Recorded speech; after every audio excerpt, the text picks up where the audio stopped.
Okay, bali sa right side ng frame, okay, ito yung front natin. Sa right side, nakalimutan ko ilagay ito.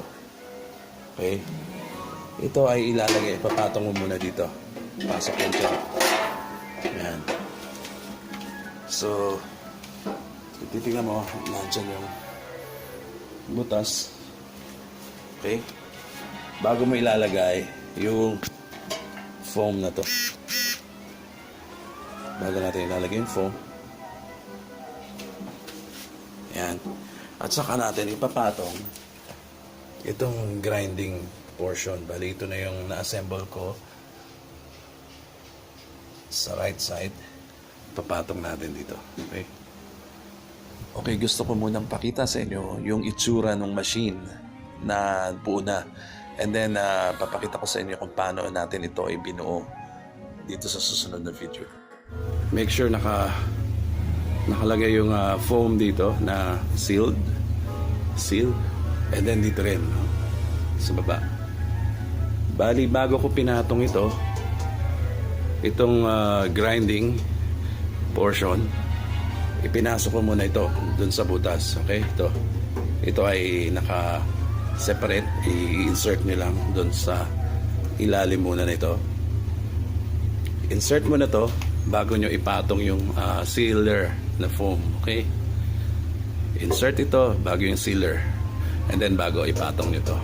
Ipatong tong grinding. So, ganyan ang itsura niya sa likod. Okay. Ito yung motor niya. Bali nga pala, 6 dapat. Tatlo yung yung tornilyo dito. Hindi ko lang nakamit yung isa. So, 3 dyan and then 3 sa kabila. Okay, ganyan ang itsura na sa likod. Naka-open syempre yung ating frame. Okay, so dito na tayo sa protector shield niya. And then ito yung bigger funnel. Okay, tornilyo siya ng 3. Sa ilalim, andyan din yung yung open and closing plate. Ito. Okay, so kita pa rin dito yung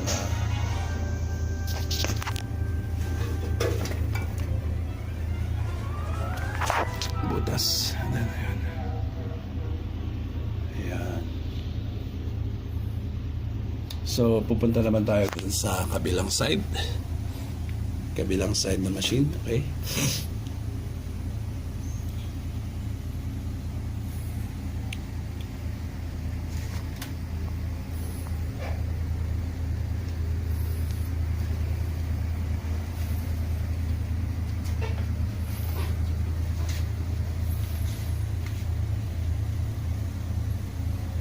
So dito, ganun pa rin ang itsura. Ito yung opening ng ng grinding. Ito, iniikot lang yan. So ito yung ito yung switch.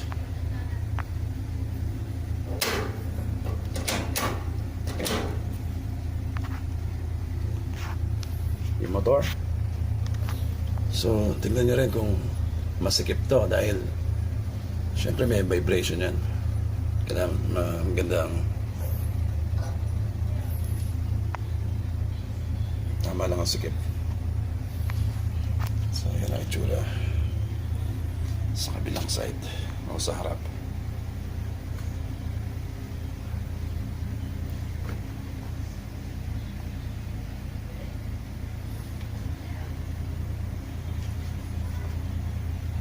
Kakalimutan ilagay yan.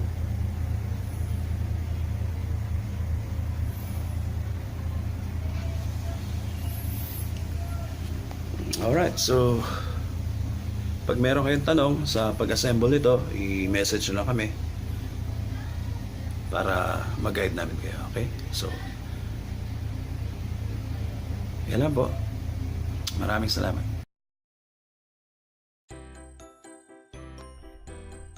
Okay, unboxing the portable milling and grinding machine, no? Rice milling and grinding machine.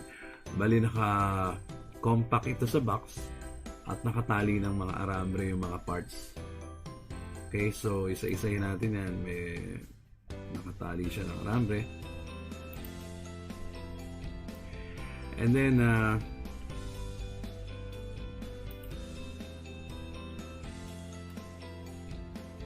pag nakalas na, bali hanapin natin yung unang-una. Bali naka-separate ang box ng motor. Okay, ito yung heavy duty motor. Bali separate box siya. Ayan. So kunin muna natin yan sa box. Ayan yung warranty niya at ayan yung specification ng motor. Napakabigat ng motor na yan. Napaka heavy duty talaga ang build. So ayan yung motor. And then okay, right after mailabas mo sa box yung motor, battery, ito unang-una mong gagawin. Bali, hahanapin mo yung wheel pulley na yan at ipupukpukin mo doon sa, ipapasok mo yung butas ng wheel pulley nito doon sa motor, yung pinaka yung rotating metal sa gitna, no?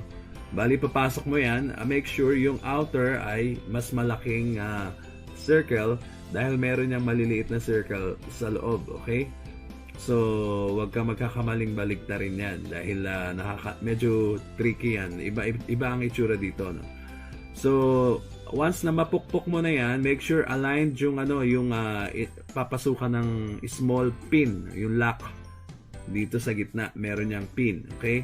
Make sure aligned yung pagpukpok mo, maipasok mo ng diretso para yung pin ay pumasok din dun sa lock niya. Okay? So, yan ang unang-una mong gagawin ay ilagay yung wheel pulley dito sa motor. Okay? And next step ay hanapin natin yung part na merong exhaust ng blower. Actually, ma-distinguish nyo yan. Ito, hanapin nyo yung ganito na part. Yan ang unang-una. Kakalasin natin yung tornilyo nya, no? Kakalasin natin ang tornilyo at ilalagay doon sa itong cover na to. Okay? Yung tornilyo na kinalas natin, ipapasok natin doon sa butas na dalawa rin. Ito yung cover niya. Magiging cover niya. So, yan ang unang-una natin ang gagawin. Okay, make sure nakalabas yung exhaust doon sa butas doon sa side. And then, ibabalik natin yung tornilyo. At dito naman natin ikakabit yung tube na curve na to, yung stainless na yan, metallic na kulay. Yan. So, yan ay merong belt na ini-screw para sumikip. Okay. Bago yan, kailangan sikipan muna natin yon at then insert ito, sikipan ng belt, and then meron din butas yan dito. Okay, dun sa kabila, dun sa baba. So, sisikipan natin yung belt niyan. And then next video, yan ay ipapatong natin dun sa metal frame, base. Okay, sa base. Bali, take note, i-replay natin. Okay, ipapatong natin yan. Take note, ito ang magiging front natin. Okay, yung merong panel dito. Dun sa kabila kasi open. Okay, para dito tayo mag-start sa left side ng panel. Sa left side, ito yung milling portion. Okay, so nilagay natin yan cover dun sa top. Ito yung exhaust at itutornilyo natin yan. Okay? And then, nung naipatong na natin yun, hanapin natin itong part na to. Bali, ito yung pinaka-milling machine niya. So, ipapatong din natin. Sukat na naman yan yung mga butas ng tornilyo. Hanapin mo lang itong portion na to. ipatong mo sa ibaba. At kung makikita nyo, dito yung exhaust, magko-connect siya doon. Okay? Yung butas na yon, yung metallic na curved tube. Okay? Yan yung nakakonect doon. Meron din yan, belt na ini-screw para sa dikit. So, nakakonect siya doon. Kung makikita mo, ayan, nakapasok din yan doon. And then, nandyan yung screw. Ayun, ito yung screw. Okay, sisikipan natin yan para hindi siya gumalaw o matanggal. Yun.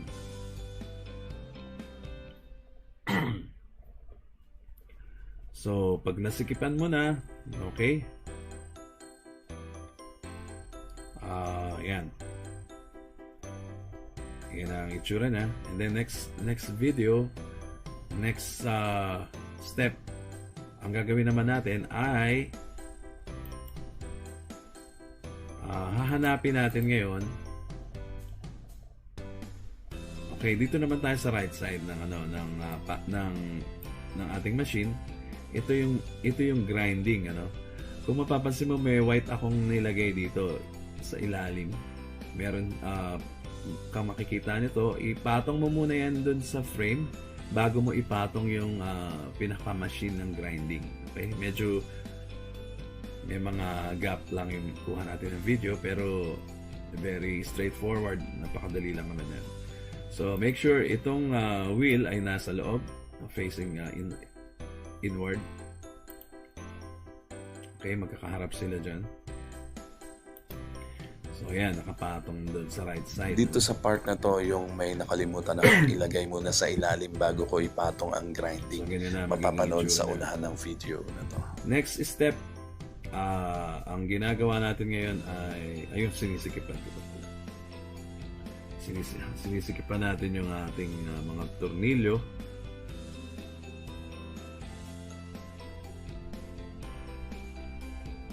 Okay.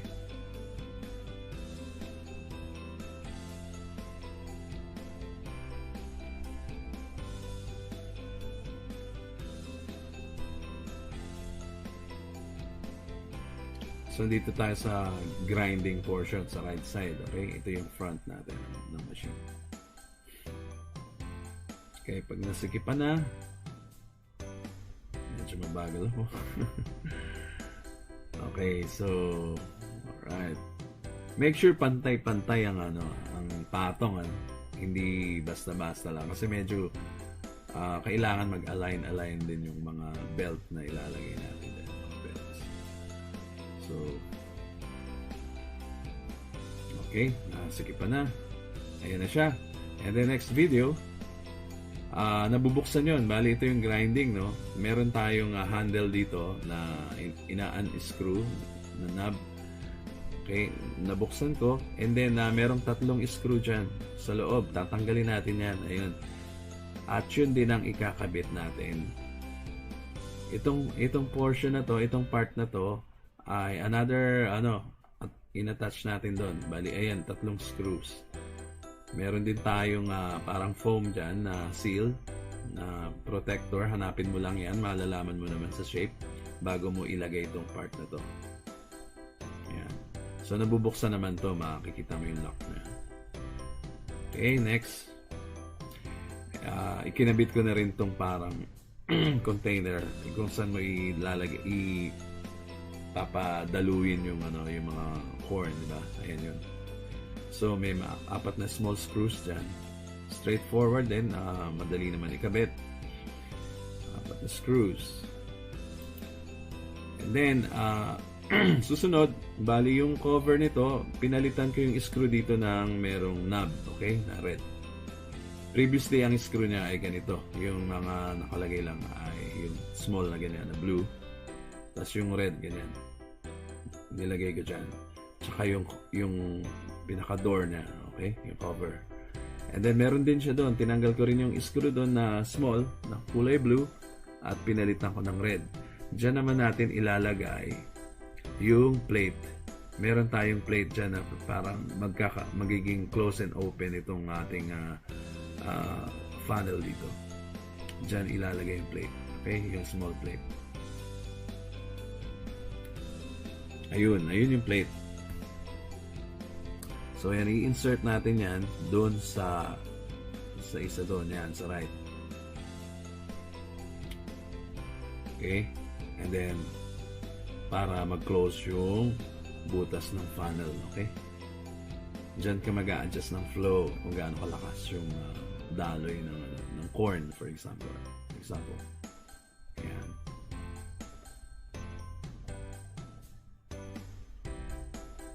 So make sure habang ginagawa mo, better na sarado mo muna yan para wag mapasukan ng anything. Okay? Mga nuts and bolts. So next video,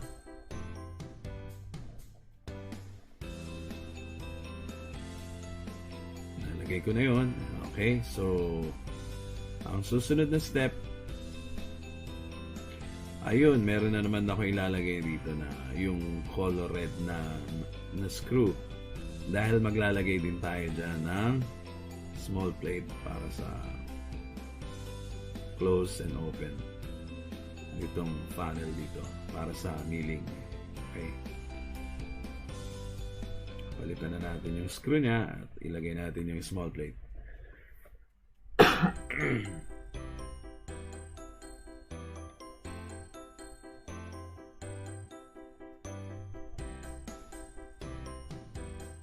Yan, so lalagay natin yan. At isasarado ko na rin para hindi mapasukan ng mga later ng mga screws or bolts or nuts and bolts. Okay, so yan. And then next naman, natin na testing pa natin. Okay, next video, pine-prepare ko naman yung base kung saan ilalagay ang ating motor. Okay, so make sure itong may spring ay nandito sa inner. Okay, dito sa right side. Ito naman ay nasa left side, dito sa outer din, sa left side. Yan, baligyan nyo ng positioning yan at sukat na rin yung tatamaan ng butas ng bolts, nuts and bolts dyan. So kung mapapansin nyo, naka-incline dyan, ano? Oops, next step, itinornilyo ko na rin yung ating motor, and then sinisikipan ko dyan, and then habang ilalagay naman natin kasunod yung belts. Ayun, nilagay na akong belt dun sa malaki. Yan. So, kung mapapansin mo, naka-inclined yung yung motor, no? So, na-adjust natin dun yung height ng motor dun sa kabilang side. Yan. So, kung mapapansin mo, naglagay ako ng allowance dun sa kabila para hilahin ng konti ito, yung tension nito para sumikip. Okay? So, pag feel ko na maluwag yung belt, i-adjust. Okay, dito muna tayo. Dito sa smaller belt, bale, ang tinuturo ko dito yung screw dito. Pwede rin nating i-adjust yung tension ng smallest belt na nandito sa loob. Okay? So, make sure itong tornilyo na to ay hindi masyado pang masikip kanina para later, pagkabit mo nitong smallest na belt ay madali mo maikakabit. Kasi pag sinikipan mo na to at ang distance nito ay masikip, mahirapan ka magkabit nito. So, it's better na loosen mo muna to at bago mo ikabit yung belt. And then kung kulang sa tension, adjust mo na lang pababa. Ganon din dito.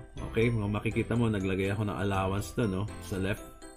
Bago ko naman i-screw down naman tong motor para bumaba siya. So, yung tension ng belt na to, ng malalaki ko, ay bumanat pa. Okay? Pag nakita ko tama na yung level niyan, pwede ko na sikipan din yung isang screw dito sa left side. Yan. So, ipapantay ko na lang tong left side na to later.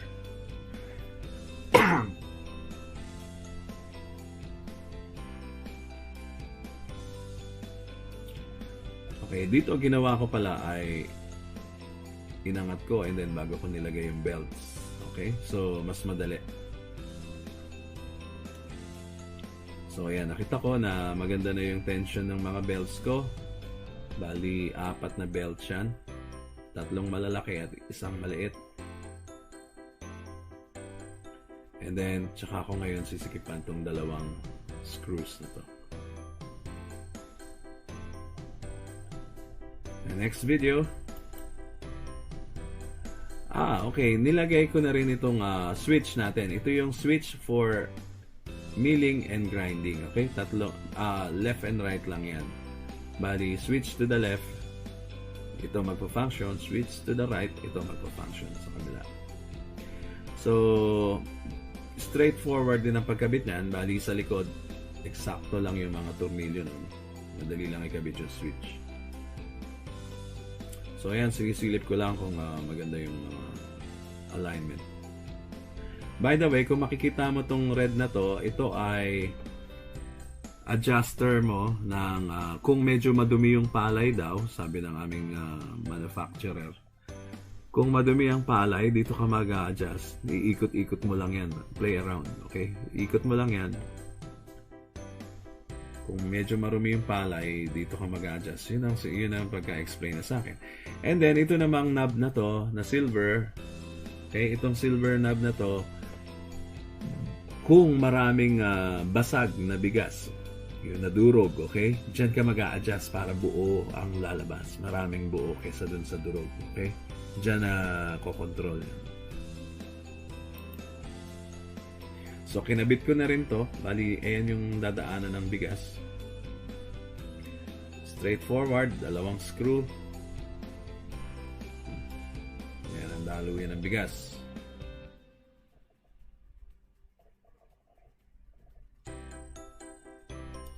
Okay, ito yung adjuster. Tapos, ready na ilagay yung 2 funnel natin. Yung embudo na malaki. Okay? Ready na ilagay doon. So, now nilagay ko na. Bali, actually, pinatong ko lang at nilagyan ko ng tornilyo. Bali, tagatlong tornilyo yan. Okay, doon wala pa. So, lalagay natin yung mga tornilyo niya. Make sure habang nilalagay nyo, nakasarado to, no? Dahil pag na pumasok yung tornilyo mo dyan, ay hindi natin alam mangyayari. So, yan. Kagaya na, nalaglag ko yung isa mamaya.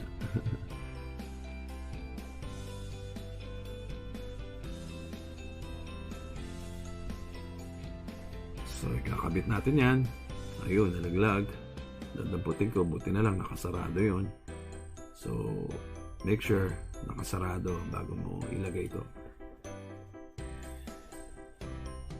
Okay. So, ayan yung ilalim.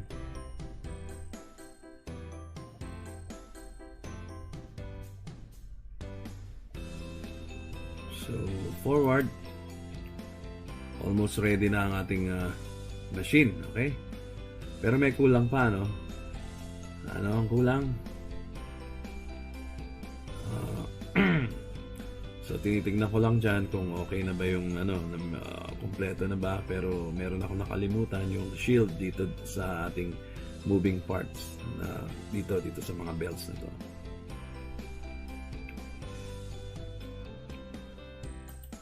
Forward na natin. Forward. Next. Ayun, dahil napansin ko nga, hindi ko nakalimutan ko ilagay. Lastly, linagay ko na siya doon. Okay, para safe ang gamit natin. Hindi tayo may ipit. Alright.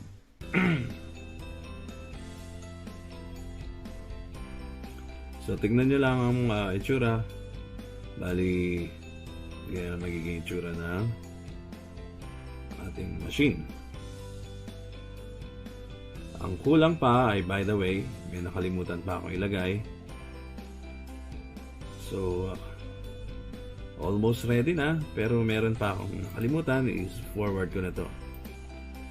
Ayun, so meron tayong tornilyo pa dito. Plastic lang yan, made of plastic na may butas. Ito tornilyo ko lang dito sa hole dito ng metal. Naka-screw in na yan. And then siguro ang purpose niyan ay daluyan ng oil, okay? Pagka gamit na masyado yung machine, pwede natin siguro dyan i-drop yung oil, okay? Meron siyang cap.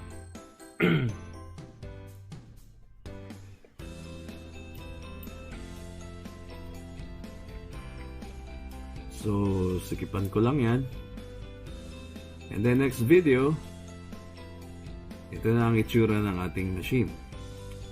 Ready to run. Okay? So, yung malaking, ito yung smaller na funnel. Dito ay another container. And then ito yung shield. Andyan yung belts. And then dito yung exhaust. Dito yung connector na tube. Ito bali yung milling, okay? Milling portion ng machine. Ito yung knob para makontrol mo yung mga durog, ma-lessen. Okay, dito mo ilalagay, dito ilalabas yung mga parang darak, yung mga powder, yung mga balat na durog. So ito yung switch natin ng milling and grinding. And then ito naman ang itsura ng ating ng motor sa ilalim. Okay, ayan ang itsura ng pulley. Okay. And then napaka-solid nitong machine na to. Napakatibay ng build. At napakabigat nito, by the way, almost 90 plus kilos, I guess. Ito. So kasing bigat ko, so kailangan at least 2 hanggang 3 tao siguro magbubuhat nito. Sobrang bigat. Yan. So, ayan na po ang ating portable rice mill and grinding machine. Thank you very much.